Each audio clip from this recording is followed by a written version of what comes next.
Salut à tous et bienvenue en Ariège.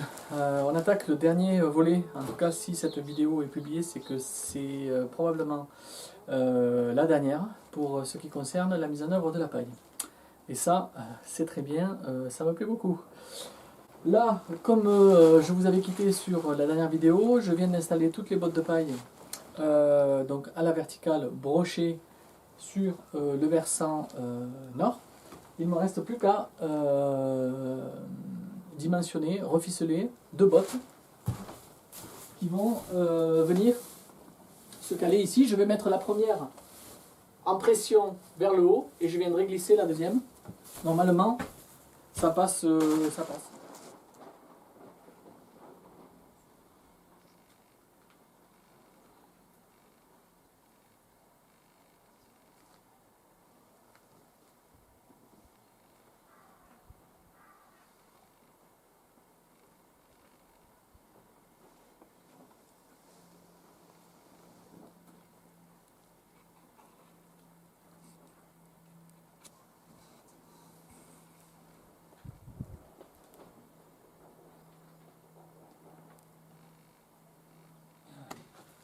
Salut à tous et bienvenue en Ariège. Bon, semaine, je sais plus combien à vrai dire, parce que là je compte plus.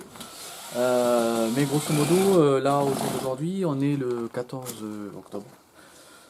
Et j'ai commencé la paille le 12 août. Donc voilà à peu près, on est à peu près à 2 mois de boulot. On touche au but. Cette semaine, Cédric et Xavier sont venus me filer la main.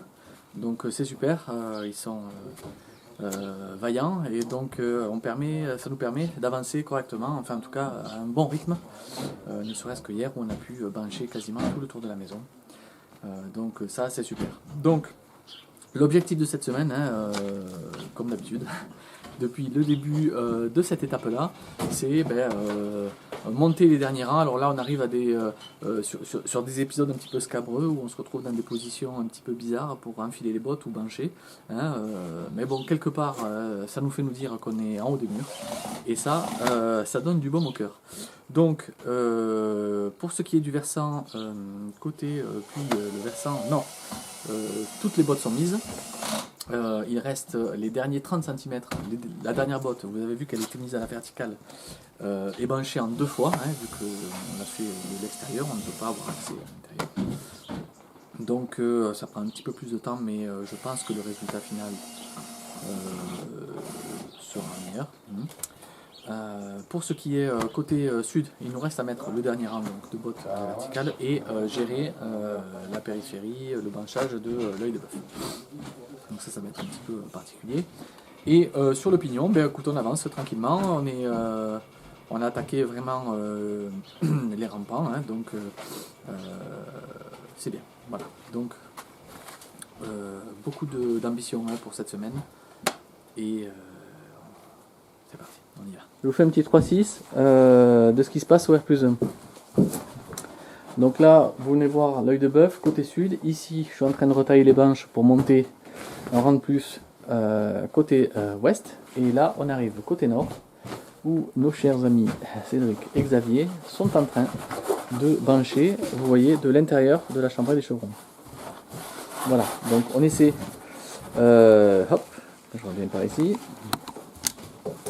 On a espoir de brancher également l'extérieur de l'ossature de l'intérieur de la maison. Il y a, là où ils sont en train de bosser, de l'intérieur de la chambre des chevrons, il y a 36 cm de retombée.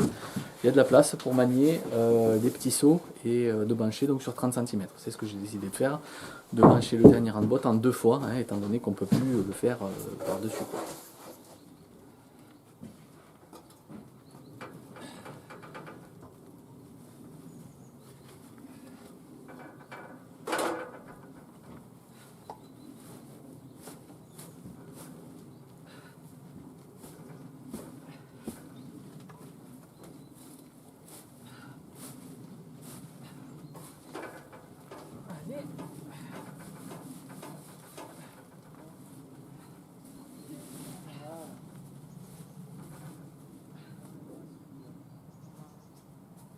Alors, là j'ai refait des broches, je vais brocher mes bottes verticales et ça va me permettre de soigner le branchage autour de l'œil de bœuf. Voilà. On a vu que sur le côté nord, en branchant les bottes à la verticale moitié par moitié, on arrivait à un résultat à peu près correct. Avec un petit peu de rebouchage de ci de là. Mais bon, voilà.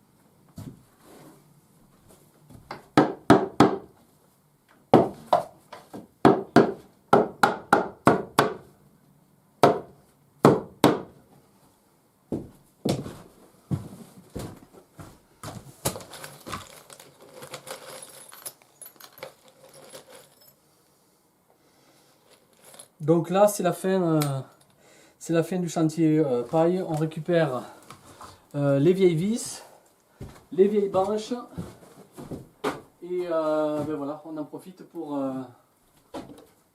tout liaisonner.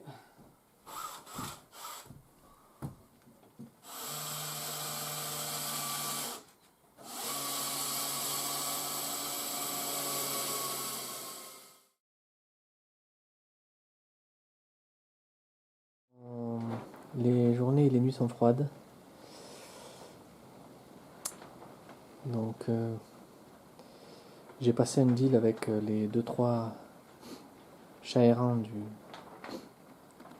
du hameau. 2-3 croquettes contre une chasse aux souris. Un bonnet du forme.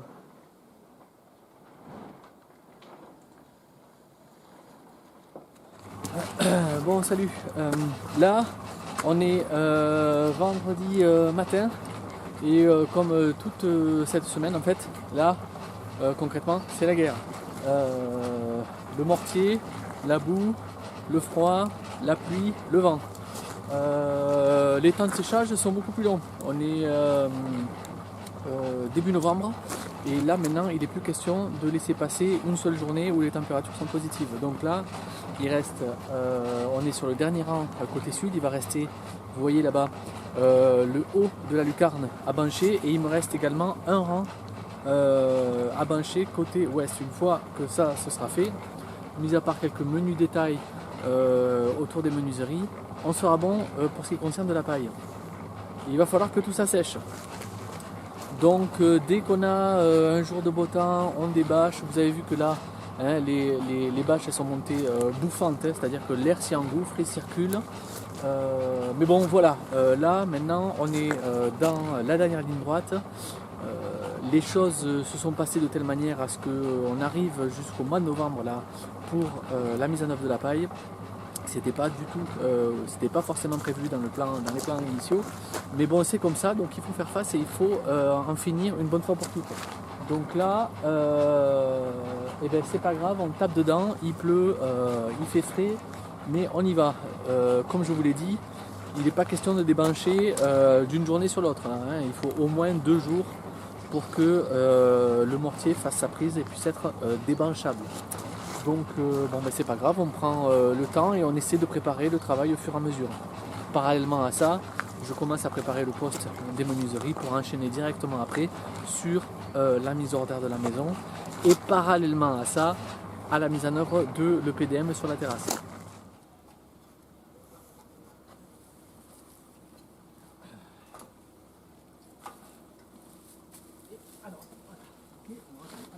Dans le sens en fait, il faut que moi je la fasse monter là et toi tu la pousses. Un truc comme ça. Voilà. Allez, pareil, vous repassez. Voilà, de un mot. Tu mets à la poste, voilà. Et à la mettre dans l'ossature. Ouais. Là. Voilà. C'est bon.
un peu plus de chance au niveau du temps. En tout cas, on a quelques créneaux horaires pendant les journées où on peut travailler de l'extérieur, hein, parce qu'en fait, et là on arrive à un moment où tout l'intérieur est branché et il reste en fait l'extérieur à couler avec le mortier.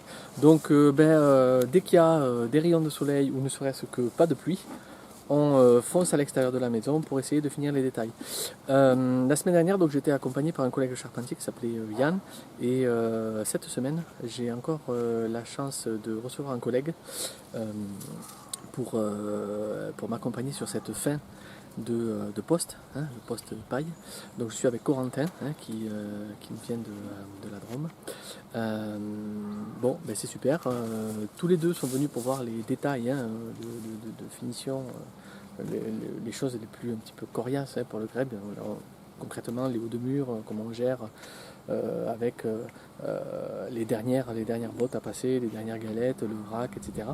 Bon, donc il est servi. Là, on est en train de s'attaquer donc à la fin de la lucarne. C'est très bien, ça sent bon. Tout le pignon ouest est paillé. Il reste vraiment la dernière pointe à bancher. Comme je vous l'ai dit tout à l'heure, les temps de séchage sont un peu plus longs. Il fait frais, hein, il va être temps de finir la paille. Donc on attend une journée de plus pour débancher l'ouest. Voilà. Pour bancher le haut du linteau de la fenêtre, en fait, je pose les banches en formant comme une petite boîte aux lettres, hein, dans laquelle je viens glisser le mortier. Alors moi ce que je fais, c'est que je le pose sur une taloche, hein, et je le fais glisser avec la truelle. Et pour vibrer le tout, étant donné qu'on ne peut pas passer de feuilles pour faire ça, je me contente de donner quelques coups de massette. Voilà, ça fait normalement bien le boulot.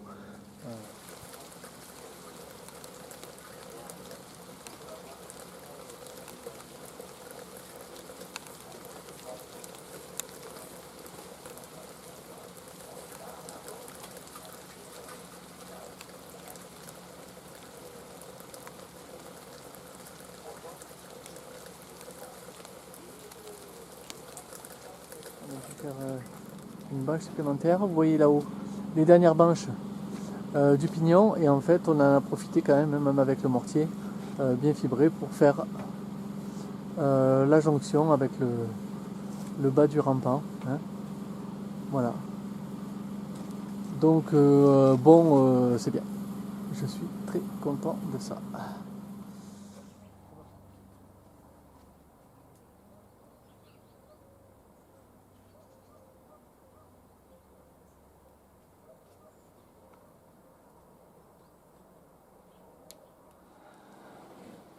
Dernière petite finition pour ce qui est du poste paille. Je reprends tous les petits retraits qu'il y a eu au fur et à mesure, quelques petits brins de bottes qui dépassent, hein, et qui peuvent prendre l'eau. Bon là, j'avoue que je m'interroge encore. Je pense que là, il y a une semaine de beau temps, donc la maison va respirer un petit peu, et ça c'est bien. Les températures sont bonnes en journée, mais commencent à devenir fraîches. Il était vraiment temps de terminer ce poste-là. Voilà, nous voyons le bout du poste mise en œuvre de la botte de paille et de son mortier. Donc voilà le rendu, hein. Voilà, je vous ferai une petite vidéo relativement courte pour faire un point sur comment s'est passé ces 3 mois de paille, hein, un genre de retour d'expérience, en vous parlant un petit peu des avantages, des inconvénients, des leçons que j'en ai tirées. Je vais essayer de vous mettre tout ça dans une vidéo pas trop longue parce que ce sera du blabla. Voilà. Prochaine étape, on va commencer à préparer la pose des menuiseries, hein. Donc il faut que je finisse de débiter le cadre sur lequel elles vont se poser en applique, donc dans le tunnel, hein. Donc je vous avais expliqué un petit peu quand sur une vidéo de la mise en œuvre des huisseries. Quand je mettais le grèbe en œuvre, j'avais expliqué un petit peu comment allait se passer la pose des menuiseries prochainement. Également, la terrasse, la pose de l'EPDM, l'étanchéité donc de celle-ci. Voilà, ça va être fait normalement sur 2 jours, dès qu'on aura une fenêtre météo correcte et nos agendas qui coïncident avec donc, mon collègue qui va venir m'accompagner sur ce poste-là. Voilà, rien de plus.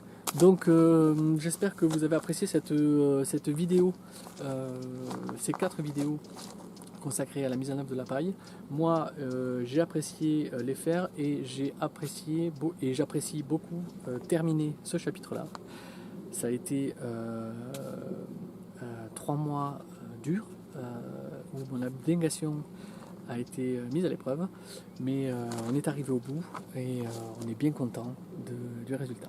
Voilà, donc je vous dis à bientôt et surtout portez-vous bien d'ici là.